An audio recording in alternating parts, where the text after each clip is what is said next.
You know, I'm really hoping that they'll seize it. We know that this team has some strong powerhouses on it. We know that Copium Enjoyers, we've got those vets of CCRC and A. We know that they are not any kind of players to just let these opportunities fall through their fingers. But of course, you're playing as a team in this game mode, so they have to come together and find, and it looks like they have decided to swap a little bit over here. We do see that Gunbreaker coming out, which we knew that they had in their back pocket from other matches this past weekend. And also we have this Black Mage coming in. I don't know, Lizzie, do you think this is going to make the difference for them? Ooh, I mean, it's a big change in terms of comp, so that could be kind of the last string pulling at the scales. And hey, Young has been putting on quite the performance. The big thing I'm watching out for is Sneer getting one shot in the opener. If Eldorado can pull that off once again on map 3, that's going to be a massive start and momentum boost to them. It will. And you know what also is a huge momentum boost? The portrait game. And I see chat very much praising the coordinated effort from Eldorado. So we'll be sure to pass along that praise. It's been good to see. But there's a lot that's about to happen here between these two. And this is the final showdown. Copium has to get this one or they will be out of the running, and it's not looking good. Sneer already going down.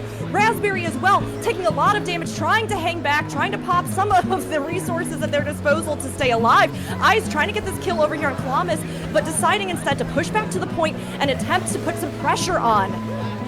Not gonna lie, Rook, I think it's Velocis Horse Mask that's making all the difference over here. Ice getting one shot, oh my goodness, gets trampled by the hooves. No way to go other than back to the fountain, and Giga is next on the docket. Down goes the Black Mage. 3 people left alive, and the push is finally gonna come through for Eldorado. They got the momentum, they got the wind in their sails, and they are heading homewards with all the treasure.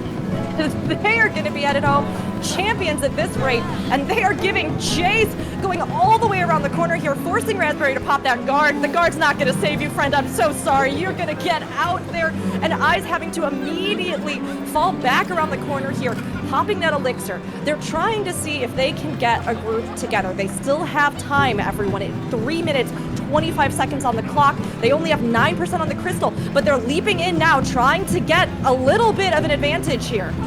Got in first, and the Gunbreaker might be able to showcase some DPS over here. Sneer taking a lot of damage, but it's a healer down already on the side of Eldorado, so they are pulling back, resetting the fight, and it looks like, yup, there's a little bit of a turbulence coming through. Copium Enjoyers pulling back just in time for that not to be stuck in combat, basically, while they're getting blown away by the winds. Re-engage, Calamus pops the laser once again. A laser play. They are not going to let Calamus get away with it anymore, though. Eyes is furious, coming across, trying to make Calamus just get out of the way. Terra has the Scholar Limit Break hanging back right now, looking for a good opportunity, or if they even need to use it, as everyone avoids the tornadoes that are sweeping the field here and can cause some extra damage. A little bit of a dance around. We see a bind going out, Sneer having to pop this guard to try and stay alive to make sure that they are all right.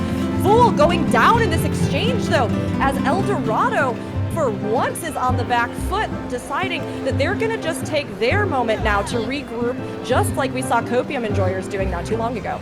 It's once again this little mid-game spike from Copium Enjoyers where they start to take some momentum, push back the crystal. They got it to the checkpoint, but now they need to stay alive. Sneer not understanding the mission here. It gets one shot by the overwhelming force that Eldorado is bringing to the table.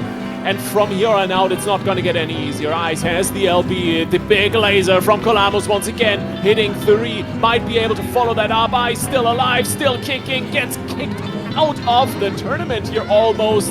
It is match point after all. You gotta stay on the crystal. 1 minute 40 left to go, and Eldorado is taking over once again.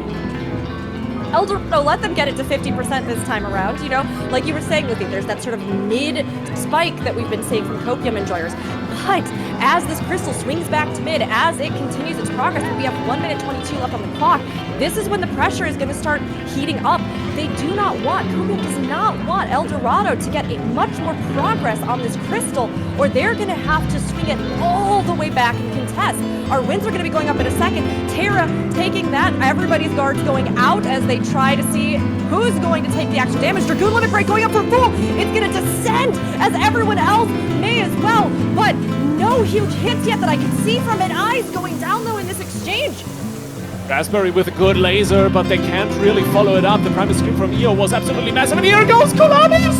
4-man hit by that thing. The damage is insane. Sneer struggling to stay alive. Raspberry has all the heals. Now the Raccoon LB coming in, and he's gonna jump it all the way till the bang is full. Is taken down, but still the fight is ongoing, and Copium Enjoyers are finally making some grounds. They have the advantage of the closest spawn, so they will have the numbers advantage in just a second here as Ice returns, and we're heading into overtime. 20 seconds left on the clock. Rook Sneer looking for some damage, and they're finding Veloce. They were finding Veloce, but Veloce does manage to escape. The damage, though, is still chasing them as they try to get out of the fray, get back to the crystal. They don't have much mana left, and they are gone instantly. Copium is taking this back in overtime, pushing it towards their side. But as we